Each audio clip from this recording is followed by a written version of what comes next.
We have a unique opportunity right now with this international treaty to interest other nations, other indigenous peoples from around the world to align with one another around matters that are of deep importance. We are now making commitments to one another for the human family. This international treaty now transcends the bounds of the United States and Canada. We're on to the sixth, this will be the sixth signing now. The United Nations is very interested in seeing this model. At the end of May, between the 20th and 31st at the UN, there's the UN Permanent Forum on Indigenous Issues. We're hoping to hold a panel, actually we're going to be holding a panel that will be teaching the treaty, teaching about the mechanisms, explaining how it is now new models for consultation need to be set forth, because no longer consultation taking place solely within nation states, now transcending nation states around extractive industry questions, around the needs of the peoples. So new models for forums for consultation need to take place. So this opens up the chance to begin collaborative dialogue around possibilities, not only with indigenous peoples, but with all peoples who share a common destiny. This innovation is being pulled together by this treaty, and really feel, honestly, this is going to change the way that we see the relationship between indigenous and non-indigenous people working together. All of us in our lives have sacred. All of us carry the sacred. Our cultural heritage is a sacred entity that we carry within us. Our language, our families, our narrative.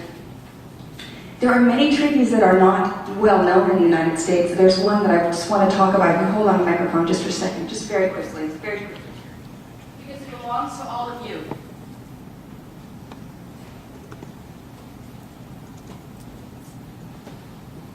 This is a symbol to protect cultural heritage that was designed after World War I by Nicholas Roerich. How many people have ever seen this before? There's a treaty set in April 1935 by President Roosevelt called the Roerich Pact. And the Roerich Pact was meant to protect and preserve cultural heritage, places of ecological significance, against any belligerence, any time of war. It's set between the United States and 23 nations. Central, South America, and the Caribbean nations all sign this. A treaty is only as valid and as powerful as those who wish to make it so, those who want to keep its heritage alive. This belongs to you. The meaning of the circle, the large circle is culture, and the three smaller circles are art, science, and spirituality. Everyone here carries that within their cultural heritage. This flag should be flying in the United States right now, today.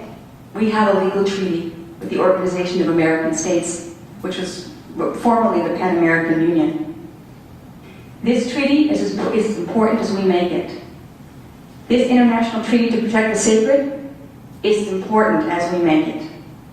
We're going to take it to the United Nations, and we're going to make it very, very, very important as a legal mechanism to protect peoples from extractive industries.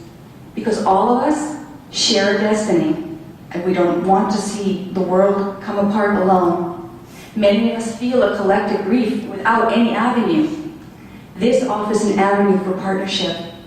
And while this will stop, or put a stop to, the opportunity for extractive industries to bowl over the indigenous peoples, we can begin to talk about what's possible in the interim. How do we begin to make the transition away from fossil fuels? How do we move into industries that we know that will protect the environment? And working shoulder to shoulder, the First Nations can do that. We're very challenged. Here in the United States, I'm a US American, but I live in Vancouver. We have a law here of eminent domain. The law of eminent domain states that any place that you own, any of your personal property, your homestead, your home, can be taken by the mayor of the town if they can prove that they can generate more tax revenue in ownership than you can. So at any time that can happen to you. So as they carry you away, putting a check in your pocket for fair market value, it's perfectly legal for that to happen. Eminent domain states that that's the law. It happens for everyone. The indigenous nations are different. The reservations don't fall under that law. Coming now is the possibility and the seeming inevitability of Keystone. It will be the indigenous nations, and most specifically the Sioux, have just signed a referendum saying that there will be no pipeline on our land. And we are invoking our past treaties. We are invoking the UN Declaration on the Rights of Indigenous People for free, full, prior, and informed consent. Do you know the environmental impact statement that was recently released in March, all about how Keystone's not going to have any real impact? There were 3 short paragraphs on page 14, 3 short paragraphs that referred to government consultation, meaning in consultation with the indigenous people. And in it, essentially, it said, but it's done. So we had 3 meetings, we're done. It's all going to be, we're fine.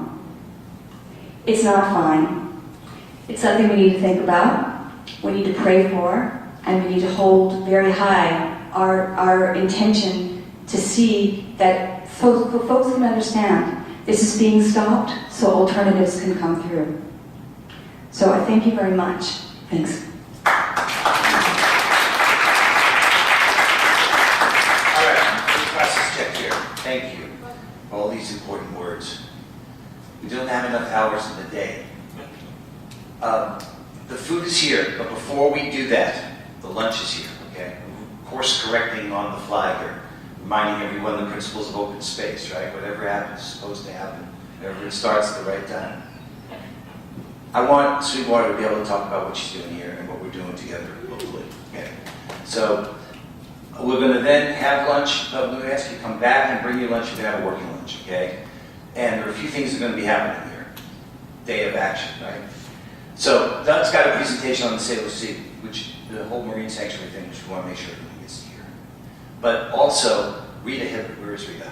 Yes. So during lunch, we were planning to give out the awards for the stories of compassion that happened in the last Compassion Game. So that's going to happen as well. So what I'm proposing is let's hear from Sweetwater, then go get some food, bring it in here.